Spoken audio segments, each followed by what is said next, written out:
Oh. Smile, John. Yeah. Good evening. It's August 22nd, 2025. We're in Studio 6A tonight, and Friday.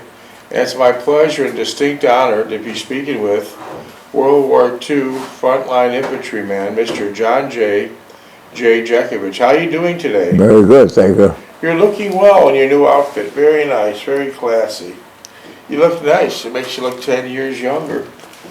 Mr. Jeckovich was from Company H, the 2nd Battalion of the 291st Regiment of the 75th Infantry Division of the U.S. Army during World War II. Mr. Jeckovich lives by the motto, yesterday is history, tomorrow is a mystery, and today is a gift. We already read Mr. Jeckovich's book one time around. How many pages was it? 849. 849. It's a big, beautiful book. You didn't have Google, no? No. No Google. You didn't have a laptop. How did you do the book? How'd you? Yellow pages. Yellow legal pads. Yeah. Amazing.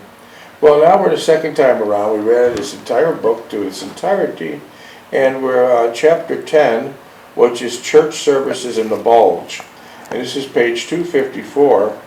And at this time, I'll read a few. But this is when Mr. Jeckovich is just getting to the front line, Nazi territory, and a 19-year-old infantry boy. In order to open up my laptop to read the book, I'll need your dog tag number. 42965. Okay, good. That's the password that opens it up, and here we go. We walked back to our area and stowed our shelter halves into our packs and policed the area. Since we would not be back, Leip sat on the deck contemplating some far-out thing, and I decided to walk about the ship and see if I could find out more about the news. I talked to some of the men from the 2nd Platoon, but they did not know anything. I still did not see land in any direction. I must have been reading for over an hour, and I started to become cold once again when the sun moved away from where I was sitting. I got up and pulled out a wool knit cap down further over my ears and started briskly walking the deck to start the blood circulating more rapidly. It was about 1400 hours, and I felt a bit hungry and opened up one of the dinners of K-rations. As I ate it, the contents of cheese and crackers, franks and beans, and for dessert a chocolate bar. I thought of the time when Jean and I had dinner a few Sundays ago. It seemed like years ago, and I found it difficult to relate with it where I was now. I reached the spot where Leip and I bunked down, the night before, but Leip was nowhere about. His pack was gone. I suspect he was roaming about the ship, looking for me or scrounging up something to eat. I sat there for a little while,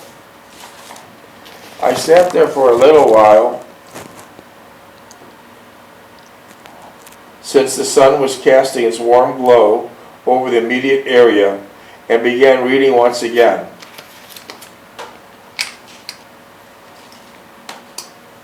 I must have been reading a short while when suddenly there was a shouting and moving about.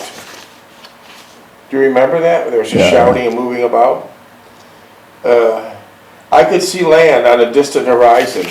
This is the coast of France. Yeah. That's beautiful. This is the coast of France, and in a few hours we'd be off the ship and on land once again. You were looking forward to that, right? Yeah. My spirits revived in the thought of once again eating army food and having a warm place to sleep tonight. I took my paperback. No matter where you went, you had your paperback books, right? Say again? Wherever you went, you had your paperback books, right? Your books. I took my paperback book into my pack and joined the crowd and railing, watching the approaching landfall. So you always had a book with you, right? Yeah. Okay.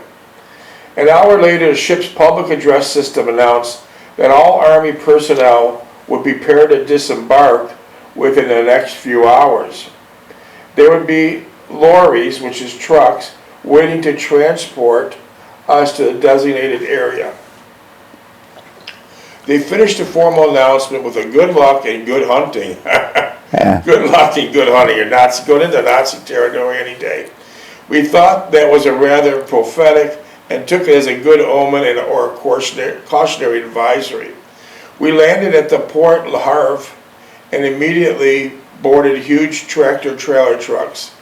The trucks of the Red Ball Express of the quartermaster's cost were semi-trailers, literally cut in half with the top covered with tarps. Only the trailer we rode in, it should stay up in, had no canvas top, but was open to the elements. So these are tractor-trailer trucks, and they cut the tops off of them, right? Yeah. So you could see the sky, so you'd have fresh air. Yeah. But unfortunately, it was very cold, right? Yeah, yeah. And on your truck, there was no tarp, right? It was a way to transport a lot of soldiers.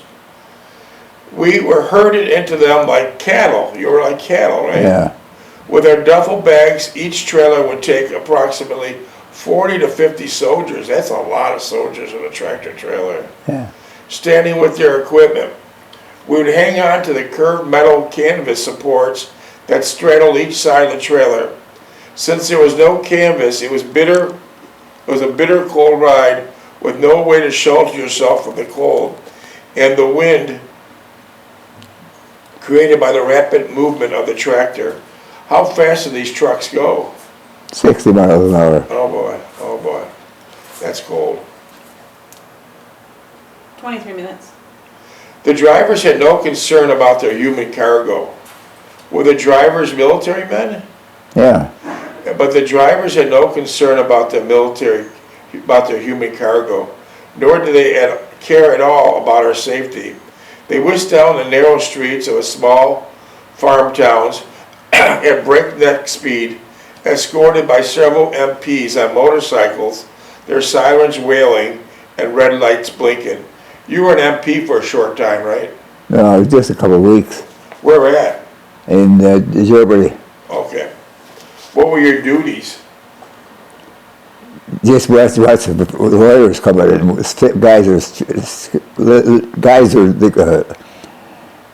Guys were leaving or something. Okay.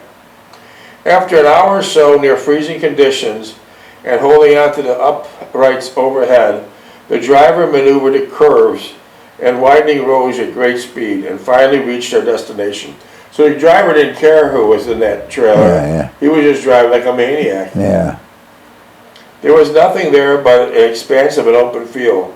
So you thought you'd have a nice place to sleep and just going to drop you in an open field. Yeah. Yeah, welcome to the front lines. The question on everyone's mind as we stood in the road, where do we buck down tonight? We expected a warm place, sheltered from the cold wind. Instead, we're dumped down in an open field and nothing in sight for miles. Wow. Suddenly, a familiar voice rang out. H Company over here. It was Sergeant Rupert. Where did Rupert come from? Yeah, well, he's probably there. He didn't drive in the trucks with you guys. No. The first I had seen of him since Haverford West. Yeah. So how did you get there? Well, the guys always drove them there. Wow.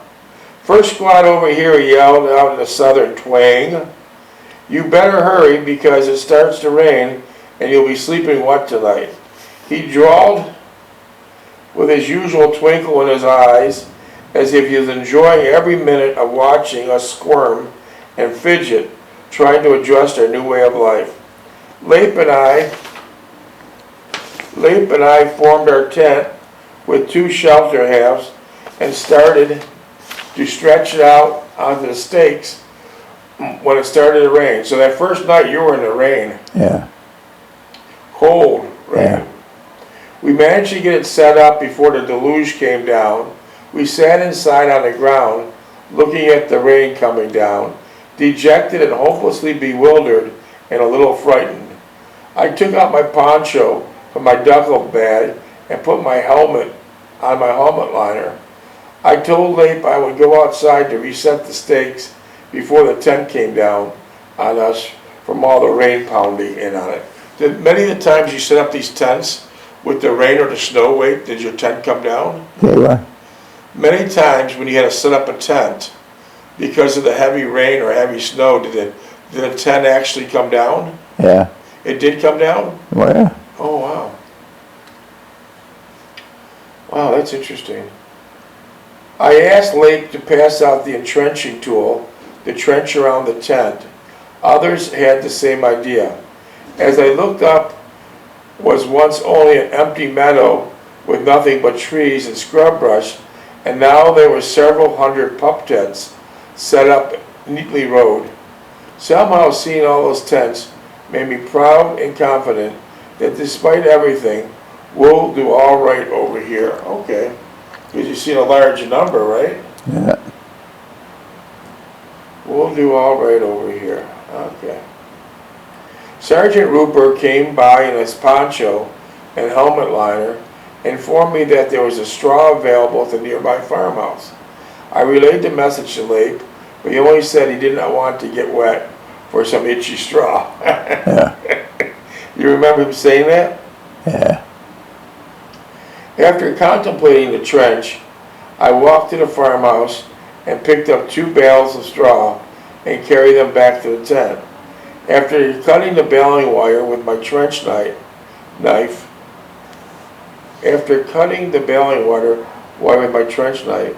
I began to spread the straw around the floor of the tent. I told Lape that we needed 2 more bales, but he insisted I go, since I was out in the rain already. Yeah. Yeah. That was Lape, huh? Yeah. I returned with the bales of straw, and Lape helped me spread them about, which gave us a foot of soft straw to put our sleeping bags on. Post had not arrived with our Jeep trailer, therefore there were no sleeping bags for tonight. So Post was the driver of the supply Jeep Yeah. for your sleeping bags.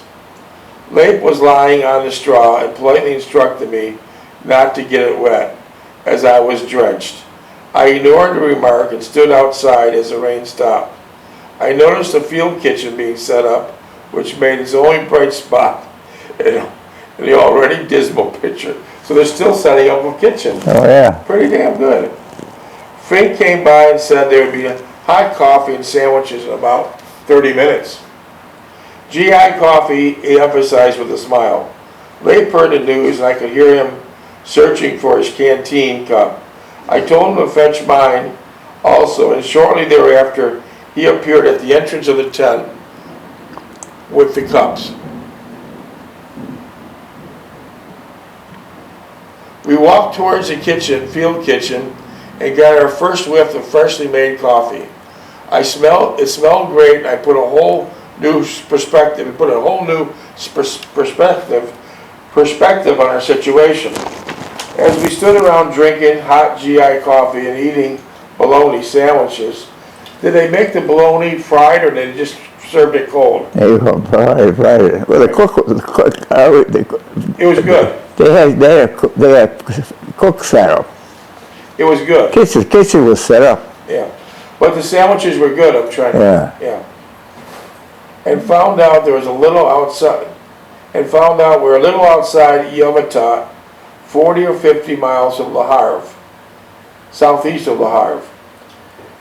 We would be there several days or until our road equipment arrived, and then we'd be assigned to various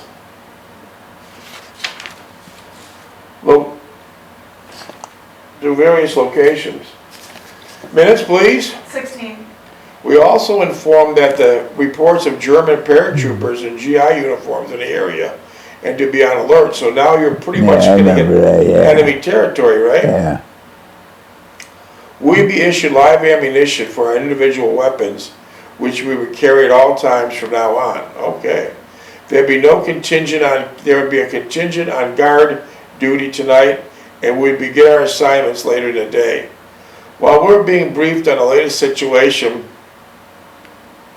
unknown to anyone in the division, one of the greatest battles of the war was forming up several miles to the north, the Battle of Bulge.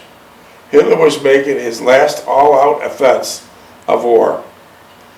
It would engulf thousands of Allied troops in addition to several elite divisions in our immediate area. We would not know the entire outcome of this engagement until we're past its final stages. Even though we participated in a small part of the operation, we did not actually know the full extent of the big picture really was. We were green troops with very little real leadership in the division, and we relied mostly on our individual initiative to carry us through. So you didn't have much leadership. Yeah. Pretty much up to you, right? Yeah, all the commissioned officers who were there. They're gone. Yeah. In the hotels. Yeah. These very first months were learning mode, and we were quickly adapted to our situation with the loss of many lives and wounded. Being bivouacked in a meadow in early December, oblivious to what was taking place in our midst, we're staying dry, an occasional hot meal.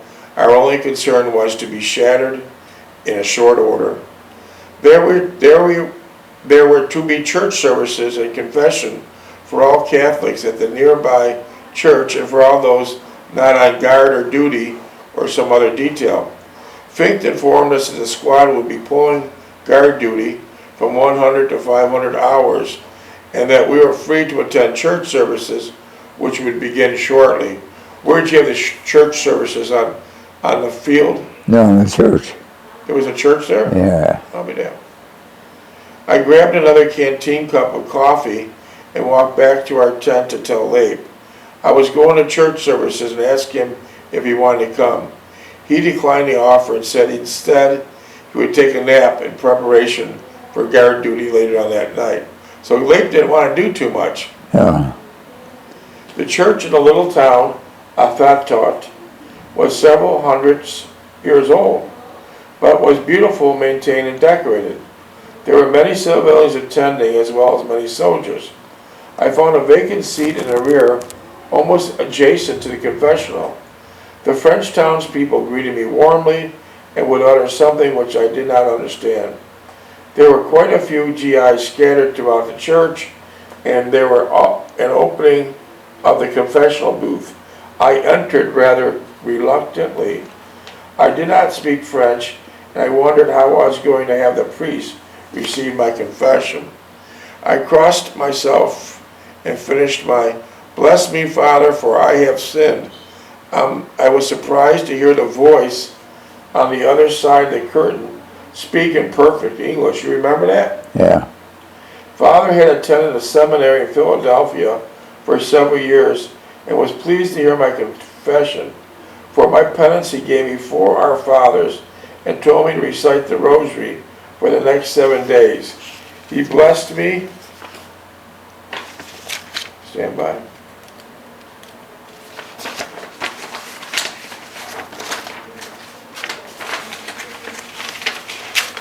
He blessed me and told me to make a good act of contrition.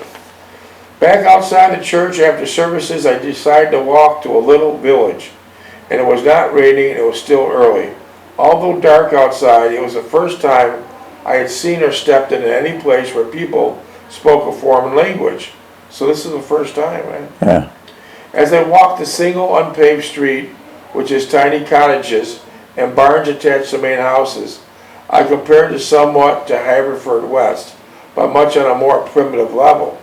That's interesting. There were no civilian vehicles about, only American military, and most of the townspeople either walked or rode bicycles. There was not much to see, but the people were friendly despite the language barriers. I soon lost interest in acquaintance and started back to the area. The road leading back was more of a cow path than a road, and of course there were no lights to speak of. Not that we were be any help, as there was a complete blackout through the entire continent. So the whole continent was on a blackout, right? Yeah. Ah. As I approached the bend in the road, a voice suddenly shouted, "Halt!" I immediately stopped, bewildered and confused. "What's the password?" The voice once again commanded. "I don't know the password," I replied, completely taken back. And then I remembered what Sergeant Rupert had said about the German paratroopers disguised as Americans. I shouted out, I'm the 291st H Company, first platoon. Who's your CO, the voice demanded. I could not see anyone. Captain Dreward, I blurted out. Fink is my squad leader, and I'm from New York State. This is a good one. Name me a couple of cities in New York, the voice said. Buffalo, Niagara Falls, Rochester, Elmira. I stated that I recalled so many. I stated relieved I called so many. Okay, the voice shouted back and told me and to advance and be recognized. As I approached the bend, I could make out two figures crouched behind a light machine gun. They were from F Company, and as they waved me by, I passed the gun position, and they whispered the password was Betty, and the reply was Grable. Betty Grable. That's cool.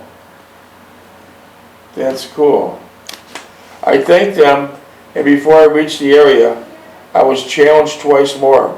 I was thankful the troops learned me quickly and took the guard duty seriously, although it had been done in such an amateurish and novice manner. I reached the tent and I could hear Leif snoring. I crawled inside and closed the flap behind me and reached for my flashlight and my duffel bag. I laid it on the top of the duffel bag and began searching for my toothbrush and toothpaste and canteen cup. When I found them, I turned off the flashlight and crawled out the tent. I walked over to the mess tent and the litter bags of water. The mess tent was deserted, but I was sure that there was a guard somewhere in near the vicinity, not only watching for Germans, but also for hungry GIs, foraging for anything to eat. Did that happen a lot? A lot of GIs were looking to eat? Yeah. After brushing my teeth, I threw away the remaining water and entered the tent. Despite the fall in the temperature outside, the tent was relatively comfortable due to the abundance of straw on the ground. So straw is a good tool I have, right? Keeps you warm and it's soft, right? I was thankful for the straw since post had not arrived with their sleeping bags yet. I got out my overcoat and used it for a blanket. I stretched out on the straw. I only hope I did not itch terribly the next morning. I pulled the wool cap over my ears and face and closed my eyes. It would soon be time to go on guard duty.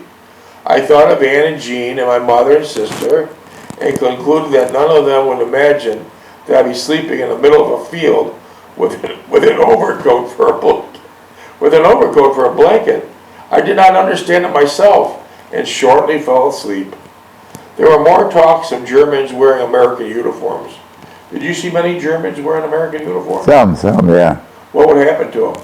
Well, they took them in. I don't think they shot them. They put them in a prisoner of war camp. What happens if SS seen you wearing a German uniform? That would be a different story. Different story. I like that. I like that calm answer. We were told to be especially careful on guard duty and stay alert at all times. We were not taking anything for granted, but challenged everything that did not appear normal. A light flickered, minutes please, a light flicker in my face woke me up with a start. It was Fink getting up for our tour of guard duty. 5.5. Leif was confused and did not want to leave the warmth of the tent. With a little persuasion from Fink and me, he soon got up and was outside. Waiting for the rest of the squad to go to our post, it was cold outside, almost cold enough to snow, and I was thankful I had my long johns on. I could imagine Leif was freezing without them, although he did not complain about the coldness. We were told the password was Betty Grable, and to challenge everyone with no exceptions. Leif and I drew the light machine gun position Leap and I drew the light machine gun position, the same one that I was first challenged with. Both of the men,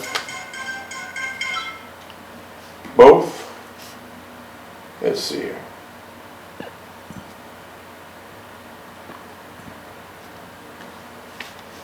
Both of the men from F Company recognized me and having challenged me earlier that night. Leap and I settled in, and I thought of a long, cold night ahead of us. We checked the gun and noted how many boxes of ammo were there, and it was quiet. And to our inexperienced eyes and minds, every shadow, every rustling of a leaf was a German soldier. I turned Leap not to talk and stay awake and keep his eyes and ears open. The time dragged, and it was only getting colder by the minute. It was really cold at night. Yeah. Leap wanted to get up and walk around to keep warm, but I insisted that he stay put and not make any unnecessary movement. So even during this, Leap wanted to go for a walk. Yeah. It finally reached 0300 hours, and there was nothing moving out there. I could almost hear the big clock in the church ticking away, and I wished that it would tick faster. I spotted what looked like a series of small flickering candles down the road toward the town. Now I could hear the sound of many engines. My first thought was Tiger tanks. Minutes? But I rejected that idea, that they were not strong enough for tanks. I knew that we would have to challenge them as they approached, but how with all this noise that the engines were making? I did not want to send up a flare and give our position away, but they were fast approaching. So now you're sitting with your machine guns and you're hearing engines coming towards you. They don't sound strong enough to be a tank. And so you didn't know what to do, really. Suddenly I spotted someone walking in the middle of the road. I quickly hollered, "Halt." I was immediately answered with Betty, and I replied, "Grable." As he passed our position, I whispered, "What's passing through?"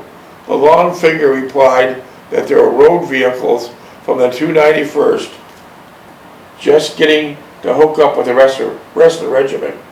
I thought post must be in this convoy, and then we'd have our warm sleeping bags once again. Okay. After the last truck had passed our position, there was a complete silence once again. I was getting cold from squatting and kneeling in the position for so long. I was sure Leap must be feeling the same discomfort, but strangely enough, he was not complaining, huh? Wow. We were still jumpy, and would get all tensed up at the slightest distraction, thinking there were German paratroopers around. We were held in check somewhat by the very thought that we had live ammunition in our light 30s, and we wanted to be positively sure before we fired. So you didn't want to shoot an American GI, right? Yeah. So you had to be real careful. As I became more cramped and stiff from the cold, I could not wait until our relief showed up. The time was dragging by, and the complete isolation of our post made it harder to pass the time. We could not talk, and our body movements were relatively restricted. Besides, we were situated in a monitor this area, challenge any suspicious trying to enter our safe area. We would stop them before we got to the encampment, if nothing more to warn the rest of the regiment. Finally, our relief showed up, and we were told it was quiet, too quiet, and nothing was going on. They informed us that the kitchen was open and we could get an early breakfast. This was the best news I heard in several days. Leap and I headed to the mess tent. We picked up our mess kit on the way, and we got to the kitchen where were already 20 or 30 men milling about, eating and quietly talking. The coffee smelled good, and the PFC Schroeder, the second cook, greeted me, and I informed him that I was glad to see him once again and delighted that he is back in business. He smiled and loaded up my mess kit with pancakes, sausages, and hot syrup. I balanced the canteen cup and hot coffee.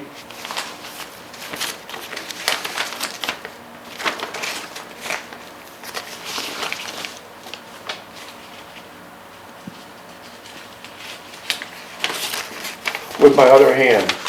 Minutes, please. While looking for a spot to enjoy breakfast, I finally rested my